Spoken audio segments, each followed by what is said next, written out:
오늘 성경 말씀은 열왕기상 19장 20절로 21절이 되겠습니다. 제가 읽겠습니다. 그가 소를 버리고 엘리야에게로 달려가서 이르되 청하건대 나를 내 부모와 입맞추게 하소서. 그리한 후에 내가 당신을 따르리이다. 엘리야가 그에게 이르되 돌아가라. 내가 네게 어떻게 행하였느냐 하니라. 엘리사가 그를 떠나 돌아가서 한 겨릿소를 가져다가 잡고 소의 기구를 불살라 그 고기를 삶아 백성에게 주어 먹게 하고 일어나 엘리야를 따르며 수종 들었더라. 우리 인생에 수많은 순간과 시간이 지나가고 또 사람들을 만납니다. 그런데 어느 순간과 어떤 사람과의 만남은 내 인생을 바꿔놓는 것들이 있습니다. 나쁘게 바꾸는 사람들도 있죠. 만나지 말아야 할 사람도 있고 없었어야 할 순간들, 시간들도 있지만 꼭 만나서 하나님 은혜와 축복을 우리에게 새롭게 주는 그런 만남들, 시간들도 있는 것입니다. 무엇보다 하나님이 나에게 담아주신 가능성이 있는데 그 가능성이 그 사람을 만남을 통해 하나님이 들어쓰시는 능력으로 바꾸게 될 수 있는 것입니다. 구약에 보면 하나님의 천사들이 찾아오는 경우가 그래요. 또 하나님의 인생의 기로에서 말씀을 주시거나 비전, 환상을 보여주실 대로 나타나기도 합니다. 신약 성경에서는 예수님과의 만남입니다. 그리고 초대교회에서는 사도들과의 만남입니다. 오늘 엘리사가 엘리야를 만나는 사건이 엘리사의 인생을 바꿔놓습니다. 엘리야를 만나기 이전에 엘리사는 자기에게 주어진 일 그냥 열심히 하며 살던 사람입니다. 자기에게 익숙한 것, 자기가 잘 알고 있는 그 삶에 충실할 뿐입니다. 그런 그의 인생에 엘리야 선지자가 찾아온 겁니다. 오늘이 대강절 첫째 주일입니다. 대강절은 예수님 오시는 때를 준비하는 계절이기 때문에 소망, 기쁨, 평화, 사랑 주제를 생각하게 됩니다. 오늘 인생의 변화의 소망을 생각하고 싶어서 엘리야와 엘리사의 만남을 주제로 삼았어요. 코로나 사태가 줄어들지를 않습니다. 그래서 요즘 어느 누구와 대화를 나누고 메시지를 주고받아도 걱정과 근심 그리고 불안한 현실과 미래에 대한 것들이 많습니다. 근데 우리가 하는 말, 우리가 하는 생각이 우리 자신이 될 수도 있는 위험이 있는 거예요. 우리의 생각, 우리 걱정과 근심, 불안이 내가 되어버리고 나의 운명이 되어버리면 이건 진짜 불행해지는 거죠. 그래서는 안 되는 겁니다. 그래서 저는 오늘 자기 인생을 운명으로 받아들이고 그냥 그 자리에서 죽치고 살지 않고 새로운 미래를 위해 결단하고 거룩한 인생을 살게 된 엘리사라는 인간에 대해 말씀 나누고자 하는 겁니다. 이사야 43장에 보면 보라 내가 새 일을 행하리니 이제 나타낼 것이라 너희가 그것을 알지 못하겠느냐. 반드시 내가 광야에 길을 내고 사막에 강을 내리니라고 합니다. 광야에도 길을 내고 사막에도 강을 하나님은 내겠다. 이거 알아야 된다는 거죠. 모든 것이 다 무너진, 특별히 이사야서의 경우는 밑둥이 잘려버린 그루터기 같은 유대민족의 현실에서 하나님이 주시는 메시지는 내가 새 일을 행하리라 하는 거예요. 그것을 너희 알지 못하겠느냐? 알아라 말씀하고 계시는 겁니다. 코로나의 현실에서도 아기에서 오시는 성탄을 기다리니 대강절을 시작하면서 우리에게 이루고자 하시는 하나님의 새 일을 우리가 생각해야 되는 것입니다. 가장 중요한 메시지를 찾는다면 준비가 되어 있느냐는 거예요. 하나님이 이루시는 새 일에 대한 기대감은 말할 것 없고 내가 그 새 역사에 쓰임받을 역할, 무엇보다 나를 새롭게 하시는 하나님의 뜻을 내가 받아서 변화될 준비가 되어 있느냐는 겁니다. 오늘 말씀에 보면 엘리사는 준비가 되어 있어요. 엘리야가 부를 때 엘리사는 뛰어갔다라고 되어 있어요. 뛰어가서 말하기를 집으로 돌아가서 부모님들에게 인사하도록 해달라고 합니다. 엘리야는 그러라고 그래요. 엘리사는 집으로 가서 자기가 책임져야 할 인간의 도리를 하고 새 역사를 향해 출가를 하고 엘리야를 따라오는 겁니다. 복음서에서도 예수님 따르겠다고 하고 집에 가서 부모님께 해야 할 자식의 도리 다 하고 오겠다고 하다가 오지 못하는 사람 이야기도 있죠. 장가간 사람 이야기도 나중에 나오기도 하고 밭을 사는 사람 얘기도 하고 엘리사와의 차이점은 새로운 역사에 쓰임받을 준비가 되어 있지 않기 때문에 그들은 못 따라와요. 근데 엘리사의 경우는 자식의 도리를 하는 것도 문제가 되지 않아요. 예수님이 부르실 때나 자기들이 따르겠다고 찾아왔다가 거의 다 실망해서 돌아가거나 인생 조건이 맞지 않아서 돌아가지만 엘리사는 엘리야를 따라오는 겁니다. 모두 다 충분히 이해될 만한 현실을 가지고 있었습니다.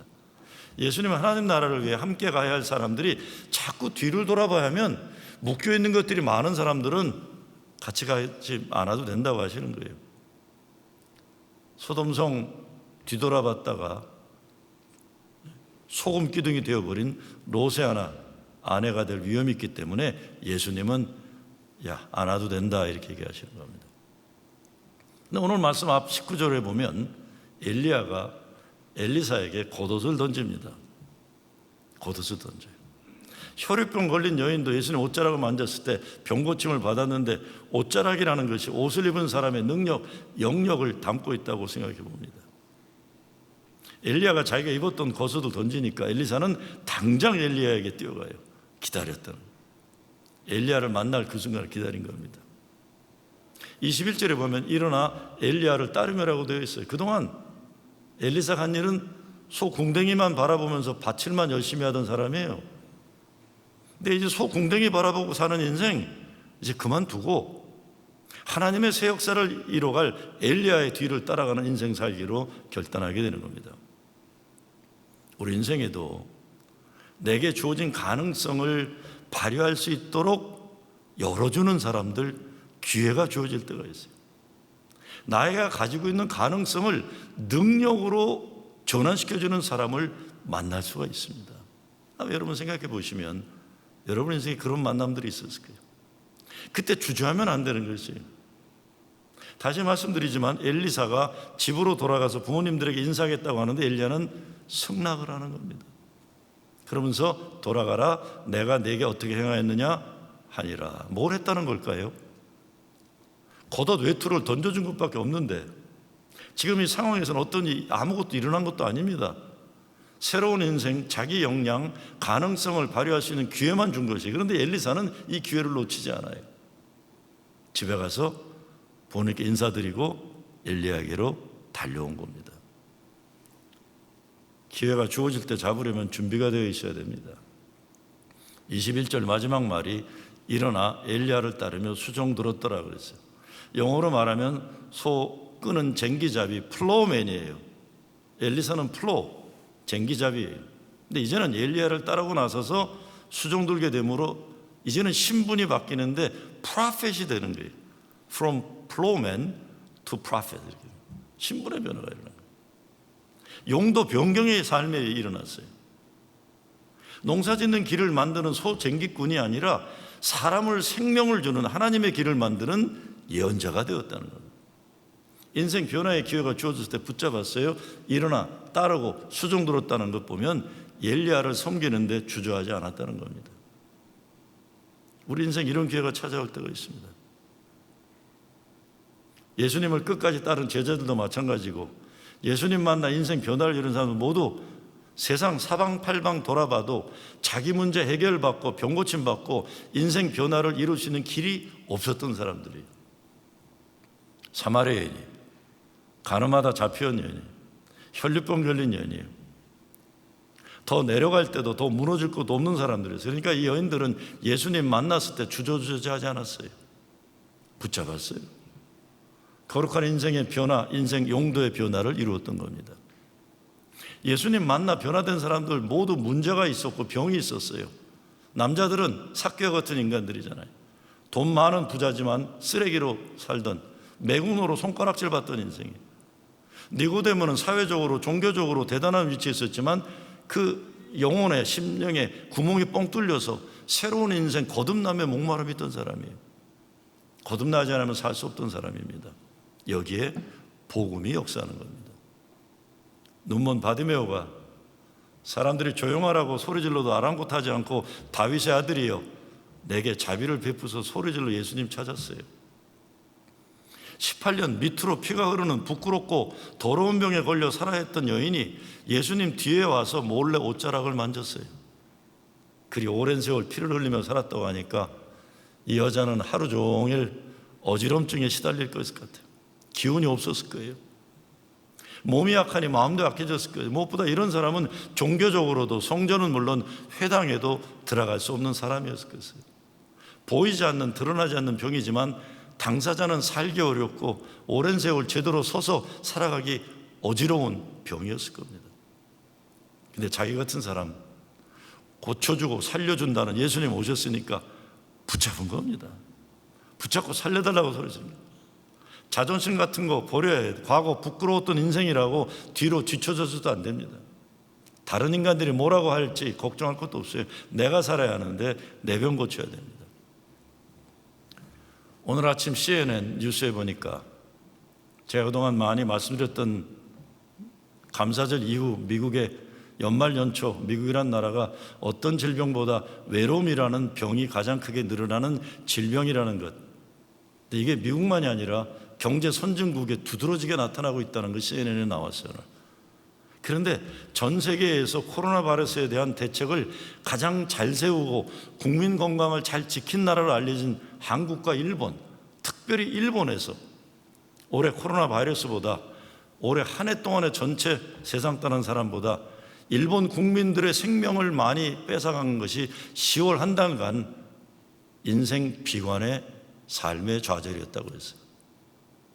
특별히 여성들이 도저히 자기 존엄을, 인간의 존엄을 유지하면서 살아갈 수 없게 만드는 세상 현실에 아무리 열심히 일해도 아파트값 내고 인간답게 살아갈 수 없는, 그래서 길바닥으로 쫓겨나가야 하는 잔인한 현실을 앞두고 일본의 많은 여성들이 생명을 잃었다고 했어요. 자기 두 발로 서서 살아가기 어지러운 삶을 버텨내야 하는 18년 혈류병 걸려 살아야 했던 여인인데, 근데 그걸 CNN에서 한마디 더 했더라고요. 일본보다 더 심각한 것은 한국이다 그랬어요. 보험, 건강도 잘 지키고 경제 발전도 한다고 그러지만 전 세계에서 가장 외로움과 인생 좌절의 비관이 심한 곳이 한국과 일본이라는 거예요. 제가 왜 이 말씀드립니까? 여러분, 우리가 다 힘들어요. 다 힘들지만 이 연말에 감사절이 지나면서 더욱 열심히 중풍병자 친구를 예수님께로 데려온 믿음의 친구들이 되어가지고 예수님 만나게 하는 사명이 우리에게, 우리 말 한마디, 우리의 전화 하나가, 우리의 관심 하나가 사람을 살릴 수 있는 심각한 세상에 우리가 살고 있다는 거죠. 속고는 농산이라던 엘리사입니다. 근데 엘리야를 만나고 그 인생이 변해요. 소 쟁기 잡는 일이 문제가 아닙니다. 농산일이 문제가 아니에요. 먹고 사는 일 자체가 문제가 아니에요. 한 가정의 가장으로서 책임진 삶도 이거 중요합니다. 그렇지만 때로 우리 안에 더 큰 사람을 살리는 하나님의 일을 감당할 수 있는 가능성, 잠재력이 있는데 이거를 기회를 주실 때 우리가 최고 최선으로 쓰임받을 수 있는 거죠. 숨겨두면 안 되고 부끄럽다고 감춰도 안 되고, 엘리사는 엘리야를 만나고 사람을 살리는 능력이 있는 인간이 된 겁니다. 열왕기하 4장에 보면 엘리사가 기적의 역사가 일어나는데 굶어 죽을 지경에 있었던 과부 빈 그릇이 기름으로 가득 채워지는 기적이 일어나잖아요. 죽었던 과부의 아들을 살려주잖아요. 군대 장관 나만 문둥병을 고쳐주잖아요. 소경의 눈을 뜨게 해줍니다. 더 기가 막힌 것은 열왕기하 13장에 넘어가게 되면 사람이 죽어요. 근데 죽은 사람 시체를 엘리사 죽은 무덤의 뼈에 닿게 만드니까 죽었던 사람이 벌떡 살아나는 거예요. 엘리야가 넘겨준 영역이 얼마나 크기 때문에 엘리사는 죽은 다음에도 죽은 사람 자기 뼈다귀에 죽은 사람의 몸이 다니까 사람을 살리는 생명력이 있었다는 겁니다. 한번 열왕기하서 13장 들여다보세요. 엘리사 속에 감추었던 능력, 영역을 엘리야가 움직여준 거예요. 제가 엘리사 이야기 드리는 목적은 다른 게 아닙니다. 엘리사에게 이런 일이 일어났다면 오늘 우리들에게도 하나님은 발견되지 못한, 사용해보지 못한 능력, 사람을 살리는 영역이 발휘될 수 있기 때문에 말씀드리는 겁니다. 우리 인생에도 엘리야가 나타나서 겉옷을 던지는 때가 있습니다. 그것이 성경 말씀 한 구절이 될 수도 있고 하나님이 보내주시는 천사일 수도 있어요. 오늘 우리에게 하나님의 엘리야를 보내주셔서 그가 우리에게 겉옷을 던지면 주저하지 말아야 됩니다. 저도 그런 때가 있었어요. 제가 중요한 내 삶에 저에게 겉옷을 던져준 분 붙잡았다가 그것 때문에 어려움도 많이 겪고 비난도 많이 받았지만 제 인생에는 내가 경험하지 못했던 하나님이 주시는 세계를 경험할 수가 있었어요. 어마어마한 인생 변화, 용도 변경의 역사가 소쟁기잡이 엘리사에게도 일어났다면 저에게도 여러분에게도 일어나야 하는 오늘의 역사이기 때문에 말씀드리는 겁니다. 엘리야를 만나 가장 중요한 변화가 일어난 것은 엘리사에게 신분의 변화가 일어난 거예요. 사람들은 엘리사를 부를 때 소쟁기잡이라고 불렀어요. 그렇죠? 플로우맨이라. 어쩌면 그를 조롱하는 사람들은 저놈 저 소똥구멍만 바라보고 밥 먹고 사는 놈이다 그랬을 거예요. 그렇죠? 그렇잖아요. 그것이 그의 이름이고 신분이에요. 소똥구멍 바라보고 밥 먹고 사는 놈이에요. 그런데 사람들이 규정하는 이름이에요. 남들이 불러주는 건강하지 못한 이름이 우리에게 있어요. 이거 버려야 합니다. 남들이 내 과거의 문제를 가지고 부르는 내 이름, 별명, 나의 오늘 현재 한계를 보고 부르는 이름 인정하지 말고 버려야 돼요. 문제로 규정되는 이름, 사람들이 그런다고 내가 가만히 있으니까 그래도 되는 줄 알고 그 인간들이 계속 그러는데 그 허락하지 말아야 됩니다. 근데 하나님은 성경에 보면 인생 변화할 때 이름을 바꿔주세요. 우리도 그 이름을 가져야 돼요. 그 이름. 세상 사람들이 부르는 이름이 아니라 하나님이 불러주신 이름이에요. 그 망한 집안의 여자, 그 장사 망한 남자, 가망 없는 인간, 자식 가운데 변변한 거 하나도 없는 집안. 뭐 제가 어떻게 표현할지 몰라서 그냥 이렇게 보편적으로 표현하는 것뿐이에요. 근데 사람들은 더 잔인하게 얘기하잖아요. 나의 약점, 나의 과거, 나의 부끄러움, 나의 실패, 이거를 그 재미로 못되게 노는 사람들이 얼마나 많아요. 이런 이름들 더 이상 용납하지 말아야 됩니다.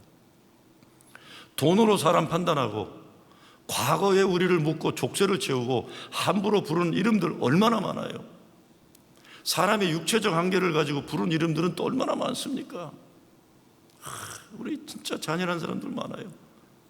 그 사람은 그 육체적 한계 때문에 평생 아파하고 살아가는데 그걸 그렇게 불러대는 사람들이 있어요. 못돼 먹은 인간들이죠. 그런 못된 인간들에 의해서 우리 인생이 규정되도록 허락하면 안 됩니다. 하나님의 불러주신 이름을 꼭 붙잡고 지켜내야 되는 거죠. 그런데 엘리사에게 이런 변화가 일어나니까 중요한 행동이 나타나요. 잘 생각해 보세요. 21절 말씀에 보면 엘리사는 집으로 돌아가서 부모님에게 인사만 한 것이 아니에요. 소를 잡아서 동네 사람들과 잔치를 하고 소 쟁기 불태워서 고기를 삶아 동네 사람들을 먹이는 겁니다. 과거를 멋지게 청산하는 거예요. 어떻게 보면 엘리사의 이제껏 인생 먹고 살도록 만든 가장 중요한 것들이에요. 근데 이것은 동시에 엘리사가 미래를 향해 나갈 수 없는 족쇄 역할을 했어요. 엘리사가 자기에게 가장 소중한 생업의 도구인 소를 잡고 쟁기를 태워 잔치를 벌였다는 것, 새 역사를 향한 과감한 도약의 결단입니다. 저는 사실 제가 어린 나이에 이런 결단을 해야 될 때가 있었어요. 79년도 감리교 신학교 다니면서 전도사로 감리교에서 일하다가 그 지역에 있는 장로교 목사님이, 존경받은 목사님이 교회에 세크리터리를 찾는다고 연락이 왔을 때 제가 목사님 교회에서 세크리터리를 하면 안 되겠습니까? 그때 그 목사님이 야, 어떻게 감리교 전도사가 장로교 와서 세크리터리는 안 된다. 결국은 제가 가게 되는데 그 사건 때문에 오랜 세월 한 5, 6년 동안은 감리교 배반하고 배신한 전도사 목사로 저는 욕을 바가지로 먹었어요. 힘도 없고 뭐 백도 없고 아무것도 없는데 거기다가 장로교로 가버린 목사, 전도사였다 금방 목사가 됐으니까요. 그렇지만 후회되지가 않아요. 후회되지가 않아요.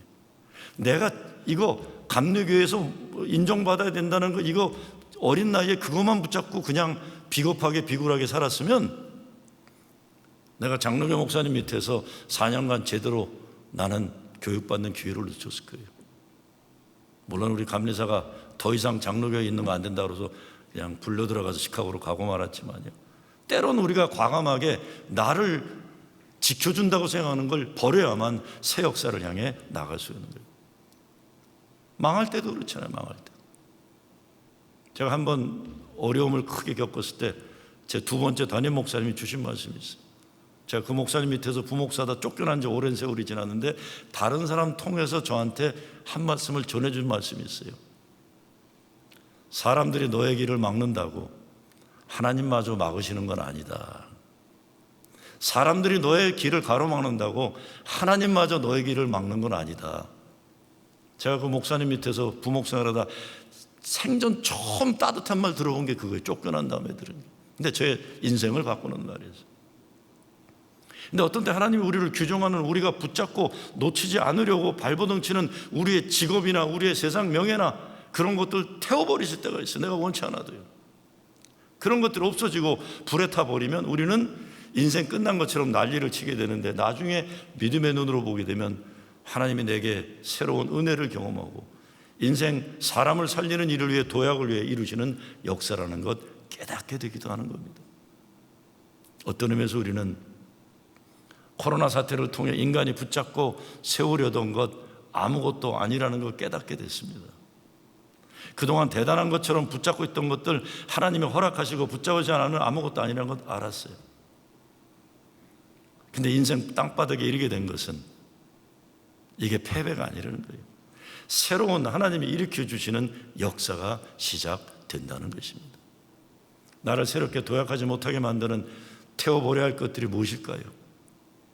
엘리사 주저하지 않고 소를 잡고 쟁기를 태워 소고기 동네 파티를 벌이고 엘리야를 따라갑니다.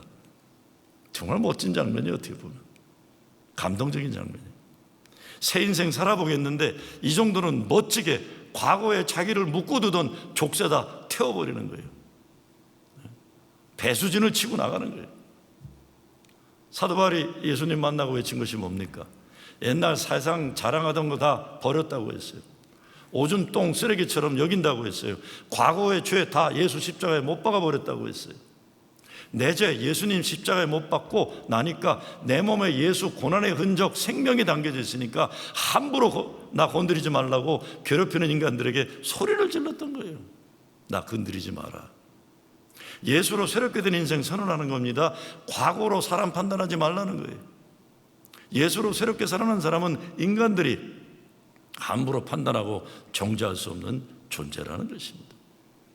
그래서 바울은 에베소 교회에 보내는 편지에서 긍휼이 풍성하신 하나님이 우리를 사랑하신 그 큰 사랑을 인하여 허물로 죽은 우리를 그리스도와 함께 살리셨고, 너희는 은혜로 구원을 받은 것이라 또 함께 일으키사 그리스도 예수 안에서 함께 하늘에 앉히시니라 그랬어요. 하나님 옆에 예수님과 함께 높은 하늘 보좌에 앉게 된 신분이라는 거예요. 땅의 사람들이 자랑하고 폼잡는 그게 아니라 하늘 보좌 위에 주님 옆에 앉게 됐다는 거예요. 더 이상 과거의 노예가 되지 말아야 돼요. 사람들이 나를 과거 부끄러운 인생의 그 못으로 이름을 부르려고 하고 규정하려고 할 때 허락하지 말라는 겁니다. 태워버려요. 하나님이 나를 이처럼 사랑하시는데 내가 뭐라고 자꾸 그러냐? 그만해라 이놈아. 악한 사탄 마귀지 그만하고 물러가라. 내 오늘과 미래는 전적으로 하나님 은혜로 이루어졌다. 난 하나님이 가장 사랑하는 천하의 귀한 존재다. 난 하나님 기업을 받은 천하 가장 행복한 사람이다. 선언하는 거예요. 21절 말씀으로 다시 돌아갑니다. 이제 엘리사는 엘리야의 종이에요. 엘리야의 종이지만 앞으로 엘리야보다 영역을 갑절을 받게 될 당대 최고의 예언자가 되는 거예요. 소 궁뎅이 보고 평생 살아왔던 인생이 이제는 천하 최고 선지자 엘리야 뒤를 따라가면서 그 스스로도 천하 최고의 선지자가 되게 된 겁니다. 오늘 엘리야와 엘리사 이야기를 통해 여러분 개인은 물론 가정이나 직장이나 사업 나아가서 우리 교회 현실과 미래를 생각해 볼 수 있기를 빕니다. 자꾸 나 스스로에게 위축될 필요 없어요. 하나님이 나를 열어주시는 기회가 우리에게 주어질 때가 있는 거죠. 엘리야에 대한 말씀을 보게 되면 사람이 원하건 원치 않건 하나님 역사 섭리에 순종할 수밖에 없는 엘리야를 보게 되고, 하나님의 역사를 이루기 위해 예언자의 직분을 계속하는 엘리사를 보게 돼요.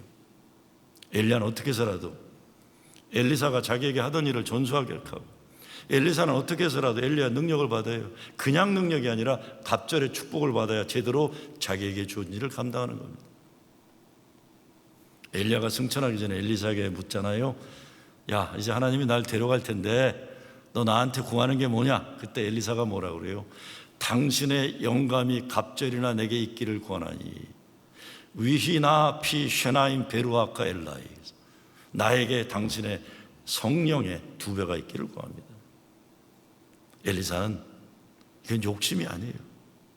야곱이 장자권을 얻으려 했던 축복에 대한 같은 맥락이에요.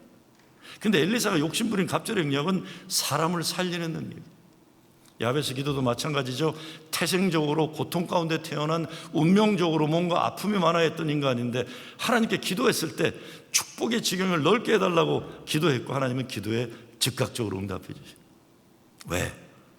그를 축복하면 하나님 기쁘시고 영광된 일을 할 것이기 때문이에요. 제가 오래전에 설교했던 제목 중에 하나가 걷지 못하겠거든 나라라는 제목이 있어요. 제가 옛날에 제목 삼은 건데 지금 생각해도 괜찮아요. 걷지 못하겠거든 나라라. 믿음이란 내 힘으로 걷지 못하게 된 인생에서 하나님이 주신 힘을 가지고 날아가는 것이 믿음이에요. 내 날개를 펴고 날아가야죠. 엘리야는 죽음을 보지 않고 병 걷다가 하늘로 날아간 인간 중에 최고의 멋있는 죽음을 경험하지 않은 인간이에요. 근데 그런 대단한 인간도 좌절의 때가 있었잖아요. 언제입니까? 아합 왕의 부인 이세벨이 자기 죽이려고 하니까 도망 다니다가 로뎀나무 아래서 찡찡 울면서 뭐라 그래요? 나밖에 안 남았다고. 나 외로워 죽겠다고. 그런 신세가 된 적이 있었어요. 근데 그를 하늘을 날아가는 병거 타고 하늘에 올라가는 존재로 하나님은 만드신 겁니다. 코로나는 우리를 땅바닥으로 내려앉게 했어요. 근데 성경의 모든 믿음의 승리는 사자굴이나 용광로나 죽음의 함정이나 포로로 끌려간 현실이나 무덤이나 감옥에서 일어나잖아요. 엘리사가 엘리야 만난 것처럼 우리가 예수님 만났으면 엘리사가 엘리야에게 갑절의 영향을 받기까지 떠나지 않은 것처럼 성령의 역사로 능력 변화 발휘될 수 있어야 되는 겁니다. 엘리야가 떠나라고 말할 때 엘리사는 절대로 난 못 떠난다고요. 결과에 대해 의심하지도 않고 엘리야와 함께 자리를 지켜내, 끝까지 지켜내, 죽음의 순간까지. 결국 어떤 사람의 현실에서도 엘리야의 곁을 떠나지 않고 길을 걸었고 함께 자리를 지킨 엘리사에게 엘리야가 영역의 갑절의 축복으로 함께하는 겁니다. 인간관계도 시시하게 맺는 사람들 참 많아요. 작은 이익관계로 들쑥날쑥하는 사람들은 또 얼마나 많고, 자기가 알고 있는 경험, 자기가 알고 있는 세계 이상으로 아무것도 보지 않으면서 다른 사람을 자꾸 끌어내리고 물귀신 작전은 또 얼마나 많아요. 이런 사람들 하나님 은혜의 바다에 와서도 또랑물 물장난하면서 자기가 최고인 줄 아는 웃기는 사람들이에요. 엘리사는 전혀 자기가 경험하지 못했던 은혜의 능력의 세계를 이제 맛보게 되는 겁니다. 우리도 엘리사와 같은 엘리야가 찾아왔을 때 결단하고 따르는 용기가 있어야 하고, 하나님의 갑절의 영역을 사모하는 믿음이 있어야 해요. 인생에 닥쳐오는 현실이 어려우면 어려울수록 우리는 더 큰 믿음으로 서야 됩니다. 가정도 사업도 모든 일이 그럴 거예요. 교회도 안 될 교회는 어려울수록 더 위축돼요. 그러나 되는 교회는 어려움이 있으면 하나님이 주시는 믿음의 눈을 여기고 더 큰 믿음으로 서요. 어제 인터넷 뉴스에서 보니까 아프가니스탄에 한국 대사로 나갔던 이자영 대사에 대한 기사가 떠올랐어요. 아프가니스탄에 갈 때 진짜 아무도 안 가는 데라고 생각한 거예요. 가족도 갈 수도 없고 아무도 방문, 주일날 예배 드리러 가면 장갑차가 따라온다고 목사님 예배 드리게 됩니다. 그래서 우리 교회 인터넷 방송 늘 드리던 분이세요. 그런데 어제 뉴스에 보니까 아프가니스탄 역사에 외국인에게 주는 최고 명예의 훈장을 받았다는 것이, 대한민국 국위선양을 한 거예요. 제 기억이 나요. 아니, 그 아프가니스탄 위험한 데 가서 도대체 무슨 일을 할 수 있습니까? 목사님, 와보니까요, 진짜 이 나라는 대한민국이 도울 수 있는 나라입니다. 대한민국이 주는 큰 예산도 아닌데, 그렇지만 그래도 수천만 불 되는 걸 가지고 그 아프가니스탄 나라 발전을 위해서, 전쟁으로 고통당하는 사람들을 위해서 어마어마한 일을 할 수 있어서 신난다고 하는 거예요. 신난다고. 대한민국이 아프가니스탄을 위해서 크게 쓰임받은 기회를 하나님이 허락하신 것입니다. 거기 아무도, 가족도 갈 수도 없고 아무도 못 가는 그 위험한 아프가니스탄, 밖에 나가려고 그러면 장갑차 2대씩, 교회 가려고 그러면 미군 부대 있는 교회 갈 때도 장갑차가 따라와서 목사님 예배당 가는 게 참 민망합니다. 근데 그 악조건 속에서도 대한민국의 대사로서 대한민국 국위선양을 크게 항상 아프가니스탄 역사에 외국인에게 줄 수 있는 최고의 영예를 받았다니 얼마나 자랑스러운지 몰라요. 옛날 제 믿던 게 교인이고 뉴욕에 와서는 계속 뉴저지에 있으면서 올 수는 없었지만 방송으로 늘 예배드렸는데, 어떤 형편에 있어도 사람을 살리는 일에 집중하게 되니까 나라의 국위선양하는 역사를 이루게 되는 거예요. 갑절의 영역을 요구하는 엘리사 욕심 교만이 아닙니다. 엘리야와 엘리사의 기적 이야기는 영적으로 어두웠던 이스라엘 역사를 새롭게 하시는 하나님이 반드시 살아계시다는 것 증거하는 사건이에요. 하나님 살아계시다. 하나님이 살아계셔서 소궁뎅이나 따라다니는 인간도 나라를 살리는 하나님의 사람으로 하나님은 쓰신다는 역사예요. 오늘 우리가 사는 이 시대 아무리 어렵고 불안해도 하나님이 살아계시다는 것 우리가 증거해야 됩니다. 그러기 위해서 어떡합니까? 나의 말 한마디, 나의 기도 하나로 사람을 살리는 일에 우리 쓰임받을 수 있는 거죠. 한 사람을 살리면 천하를 살리는 거예요.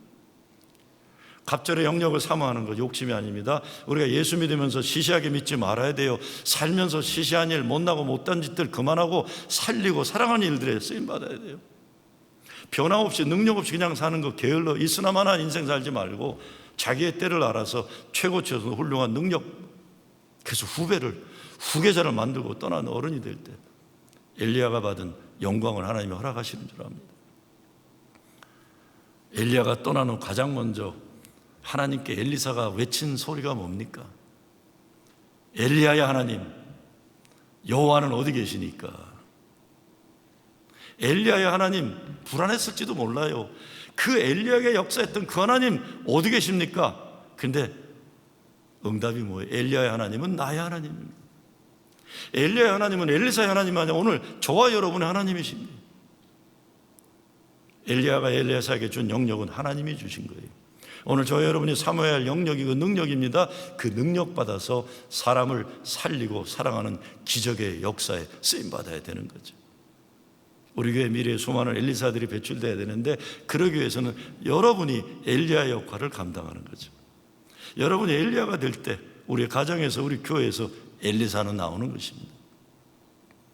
엘리야의 하나님, 엘리사의 하나님, 나의 하나님, 여러분 모두에게 갑절의 영역과 축복 주시기를 주의 이름으로 축원합니다.